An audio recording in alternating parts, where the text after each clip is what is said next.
children, today we are going to read this chapter, that is chapter 1 development further। और आज के जो video है इसमें हम यहाँ पे जो सेक्शन हम पढ़ रहे थे पिछले क्लास में, उसी सेक्शन को हम यहाँ पे फर्दर डील करने वाले हैं। तो यहाँ पे हम how to compare different countries और स्टेट्स के बारे में फर्दर पढ़ेंगे।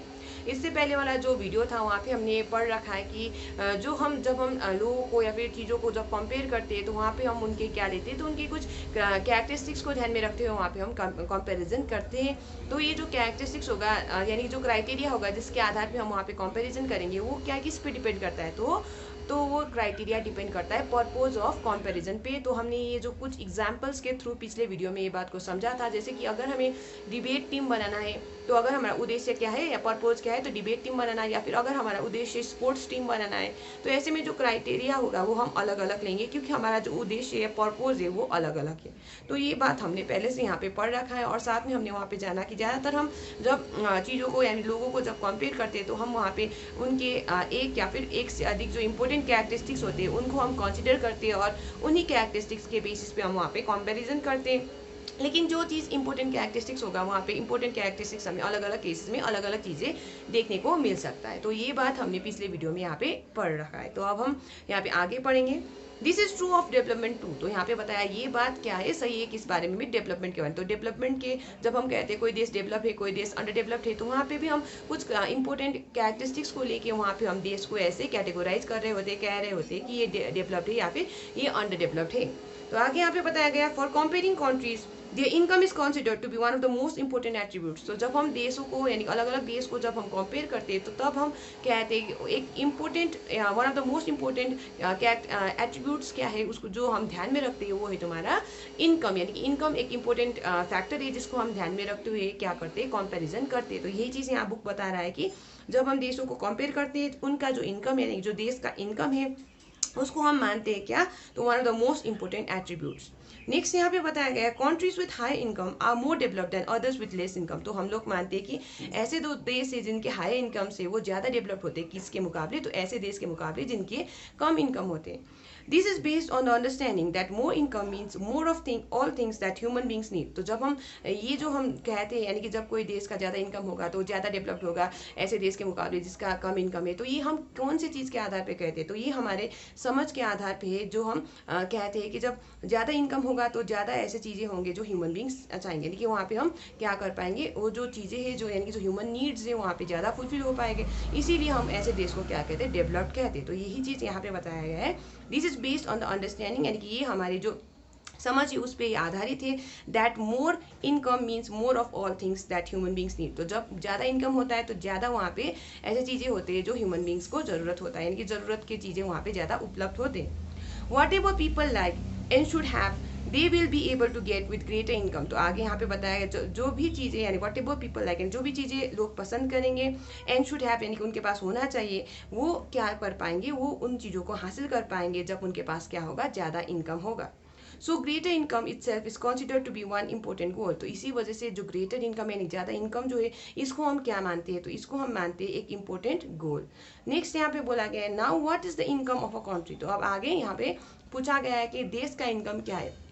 तो क्या कोई देश कमाने के लिए जाता है, क्या इंडिया कमाने के लिए जाता है, क्या ब्रिटेन कमाने के लिए जाता है, ऐसे करके क्या कोई भी देश कमाने के लिए जाता है। तो ये चीज़ तुमको सबको पता है कि देश तो कमाता नहीं है। तो यहाँ पे पूछा गया है, now what is the income of country. तो हमारे कोई देश का इनकम क्या होगा। तो यहाँ पे आगे बताया गया है, intuitively the income of the country is the income of all the residents of the country. तो यहाँ पे याद रखो कि जो इनकम होता है कोई देश का वो क्या है, तो सारे जो उनके जो नागरिक है उनके इनकम को हम देश का इनकम कहते हैं। तो क्या मैंने कहा, तो जो पॉपुलेशन होता है यानी कि जो सिटीजन्स होते हैं देश का, तो उनका जो इनकम होता है वही क्या होता है, देश का इनकम होता है। This gives us the total income of the country. तो ऐसे हमें क्या मिलता है, तो total income of the country हमें मिलता है। कैसे हमें total income of the country मिलता है, तो मैंने तुम्हें बताया जो पूरे जो देश के जो नागरिक जो कमाता है वही देश का इनकम है। However, for comparison between countries, total income is not such a useful measure। तो यहाँ पे याद रखना है कि जब हम देशों के बीच में जब हम कंपैरिजन करेंगे, तो वहाँ पे जो टोटल इनकम को ध्यान में रखते हुए हम वहाँ पे कंपैरिजन नहीं करेंगे, क्योंकि अगर हम टोटल इनकम को ध्यान में रखते हुए वहाँ पे कंपैरिजन करेंगे तो वहाँ पे गलती होंगी। जैसे कि यहाँ पे बताया गया, since countries have different populations, comparing total income will not tell us what an average person is likely to earn. तो ये चीज़ तुम्हें याद रखना है कि जो देश होते हैं, अलग अलग देशों के अलग अलग क्या होते हैं, पॉपुलेशन होते हैं, यानी कि अलग अलग वहाँ पे गिनती गिनती होती है, नंबर्स ऑफ सिटीजन्स होते हैं, तो यहाँ पे यही चीज़ बताया गया है। और ऐसे में अगर हम सिर्फ उनका टोटल इनकम को ध्यान में रखेंगे तो इससे क्या होगी, गलती होगी। तो यहाँ पे हमें पता नहीं चलेगा कि एक इंसान असली में कितना कमाता है। Are people in one country better off than others in a different country. तो इसके साथ साथ हमें ये भी यहाँ पे क्वेश्चन पूछा गया है, क्या जो लोग हैं जो एक कंट्री में रह रहे हैं, क्या वो बेहतर जिंदगी जी रहे दूसरे कंट्री के लोगों के मुकाबले। यहाँ पे आगे बोला गया, hence we compare the average income which is the total income of the country divided by its total population. The average income is also called per capita income. तो इसी वजह से जब हम देशों के बीच में कंपैरिजन करते हैं तो हम टोटल इनकम का प्रयोग नहीं करते। हमने अभी बोला कि टोटल इनकम का जब हम प्रयोग करेंगे तो वहाँ पे हमें वहाँ पे एवरेज इनकम कितना है एक इंसान का वो पता नहीं चलेगा, क्योंकि अलग अलग देशों में क्या है, अलग अलग पॉपुलेशन है, इसलिए इससे गलती होगी। तो यहाँ पे हमें बताया गया है कि हम जब देशों को कंपेयर करते हैं उनके इनकम के बेसिस पे, तो वहाँ पे हम किसके आधार पे वो कंपेरिजन करते हैं, तो उनके एवरेज इनकम के आधार पे, यानी कि उनके पर कैपिटा इनकम के आधार पे। तो यहाँ पे मैंने एक फॉर्मूला लिखा है, तुम देख सकते हो। एवरेज इनकम मतलब पर कैपिटा इनकम। तो ये पर कैपिटा इनकम और एवरेज इनकम एक ही चीज है, कंफ्यूज नहीं होना है। तो यहाँ पे एवरेज इनकम मतलब क्या है, तो ये total income of the country, यानी कि जो टोटल सिटीजन्स जो कमाएंगे हम एक देश के, उसको हम total income of the country कहते हैं। और उसको हमें डिवाइड करना है किससे, तो total population of the country से, यानी कि जो जितनी मात्रा में वहाँ पे जो पॉपुलेशन है कोई देश का, तो उस पॉपुलेशन से हमें क्या करना पड़ेगा, उसको डिवाइड करना पड़ेगा। तो तब हमें क्या मिलेगा, तो तब हमें एवरेज इनकम यानी कि पर कैपिटा इनकम मिलेगा। तो यहाँ पे अगर मैंने कभी पूछा कि क्या हम total income of the country का प्रयोग करते हैं कंपैरिजन करने के बीच में, करने के लिए कंट्रीज के बीच में, तो याद रखना है नहीं, हम टोटल इनकम का प्रयोग नहीं करते। अब टोटल इनकम क्या है, तो मैंने तुम्हें बता रखा है कि जो टोटल जो पॉपुलेशन होता है देश का, वो जो कमाते हैं उसी को हम टोटल इनकम कहते हैं। लेकिन जब हम अगर हम टोटल इनकम के आधार पर हम कंपेरिजन करेंगे, तो यहाँ पे हमने पढ़ रखा है कि अलग अलग देशों के अलग अलग क्या होते हैं, पॉपुलेशन होते हैं। और साथ में वहाँ पे हमने देखा कि जब हम टोटल इनकम के बेसिस पे कंपैरिजन करते हैं तो हमें पता नहीं चलता कि एक इंसान एवरेज में कितना कमा रहा है। इसलिए हम क्या करते हैं, हम एवरेज इनकम का प्रयोग करते हैं जब हम अलग अलग देशों के बीच में कंपैरिजन करते हैं। तो हमने यहाँ पे एवरेज इनकम कैसे निकालते हैं ये भी हमने देखा कि total income of the country divided by total population of the country हमें क्या मिलता है, तो एवरेज इनकम यानी कि हमें पर कैपिटा इनकम मिलता है। अब आगे यहाँ पे बताया गया, in world development reports brought out by the world bank this criterion is used in classifying countries. तो ये चीज़ तुम्हें यहाँ पे याद रखना है कि जो वर्ल्ड डेवलपमेंट रिपोर्ट है जो कौन निकालता है, तो वर्ल्ड बैंक जो इश्यू करता है, ये जो रिपोर्ट है इसमें जब हम देशों को कंपेयर करते हैं तो हम देशों को किस आधार पे कंपेयर करते हैं, तो याद रखो एवरेज इनकम के ही आधार पे हम कंपैरिजन करते हैं। तो ये चीज़ यहाँ पे बताया गया है, इन वर्ल्ड डेवलपमेंट रिपोर्ट, यानी कि जो वर्ल्ड डेवलपमेंट रिपोर्ट जो निकालता है कौन, तो brought out by the world bank, यानी जो वर्ल्ड बैंक इश्यू करता है, पब्लिश करता है। दिस क्राइटेरियन, यानी दिस क्राइटेरियन करने पर एवरेज इनकम की हम यहाँ पे बात कर रहे हैं। तो average income is used in classifying countries. तो हम एवरेज इनकम का प्रयोग करते हैं देशों को क्या करने के लिए, क्लासिफाई करने के लिए। Countries with per capita income of US dollar 12,056 per annum and above in 2017 are called rich countries, and those with per capita income of US dollar 955 or less are called low income countries। तो ये बात मैंने यहाँ board पे भी लिखा है।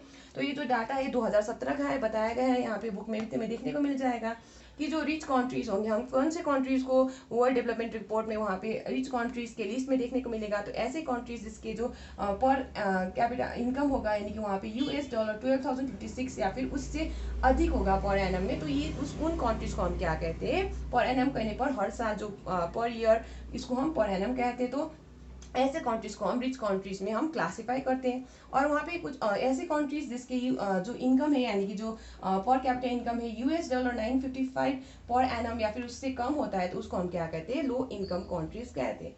और यहाँ पे आगे बताया गया है, तुम देख सकते हो, India comes in the category of low middle income countries because it's पर capita income in 2017 was just US dollar 1820 per annum. तो हमारा देश कौन से कैटेगरी में है, तो ये भी यहाँ पे मैंने लिखा हुआ, इंडिया जो है वो लो मिडिल इनकम कंट्रीज के लिस्ट में, क्योंकि 2017 में हमारा कितना इनकम था, तो US डॉलर 1820 पर एनम हमारा क्या था, तो हमारा ये पर कैपिटा इनकम था। इसलिए जो पर कैपिटा इनकम के आधार पे हमें यहाँ पे देखने को मिलता है कि इंडिया को कौन से कैटेगरी में क्लासिफाई किया गया है, तो लो मिडिल इनकम कंट्रीज के कैटेगरी में वहाँ पे क्लासिफाई किया गया है। तो अगर मैंने कभी पूछा कि ये जो पर कैपिटा इनकम है इसके आधार पे कौन सा रिपोर्ट हमें देखने को मिलता है, तो याद रखो वर्ल्ड डेवलपमेंट रिपोर्ट हमें ये पर कैपिटा इनकम यानी कि जो एवरेज इनकम के बेसिस पे ये हमें देखने को मिलता है। और अगर हमने कभी पूछा कि ये जो वर्ल्ड डेवलपमेंट रिपोर्ट है कौन पब्लिश करता है, तो याद रखो ये वर्ल्ड बैंक करता है। तो वर्ल्ड बैंक का ये जो वर्ल्ड डेवलपमेंट रिपोर्ट है किस पे आधारित है, तो याद रखो यहाँ पे देशों को हमने कंपेयर किया किसके आधार पे, तो एवरेज इनकम के आधार पे। और हमने यहाँ पे क्या बोला, तो मैंने यहाँ पे बोला कि रिच कंट्रीज, कौन से कंट्रीज को हम कहते हैं जिसके, तो ये 2017 का डाटा है, तो याद रखो US dollar 12,056 per annum and above जिसके पर कैपिटा इनकम होती है उनको हम रिच कंट्रीज कहते हैं। तो ऐसे करके लो मिडिल कंट्रीज, हम ऐसे कंट्रीज को कहते हैं जिनकी पर capita income US dollar 955 per annum और लेस होता है। और इंडिया जो है वो क्या है, लो मिडिल इनकम कंट्रीज है, क्योंकि यहाँ पे हमें देखने को मिला 2017 में इंडिया का पर कैपिटा इनकम कितना था, तो यूएस डॉलर 1820 पर एनम। तो ये चीज तुम्हें बताया जा रहा है। The rich countries, excluding countries of Middle East and certain other small countries, are generally called developed countries. तो यहाँ पे बताया गया है कि जो rich countries होंगे किसको छोड़ के, तो बताया excluding countries of Middle East, तो Middle East के countries को छोड़ के, और certain other small countries, तो कुछ छोटे countries को छोड़ के, are generally called developed countries. तो उनको हम क्या कहते हैं, उनको हम developed countries कहते हैं। किसको छोड़ के, तो बोला गया है एक countries of Middle East और साथ में certain other small countries को छोड़ के जो बाकी जो rich countries है उसको हम क्या कहते हैं, developed countries कहते हैं। So we are going to stop here for today children. हम ये जो एवरेज इनकम का जो सेक्शन है इसको हम आगे यहाँ पे जो फर्दर यहाँ पे हम पढ़ेंगे नेक्स्ट वीडियो में। तो यहाँ पे मैंने तुम्हें मेन क्या समझाया, तो हमने देखा कि हम जब कंपैरिजन करते हैं इनकम के बेसिस पे, तो वहाँ पे हम टोटल इनकम के बेसिस पे कंपैरिजन नहीं करते, हम कौन से बेसिस पे कंपैरिजन करते हैं, तो वहाँ पे हमें देखने को मिला कि हम एवरेज इनकम यानी कि जो पर कैपिटा इनकम है उसके आधार पे कंपैरिजन करते हैं। So we are going to stop here for today children. Thank you.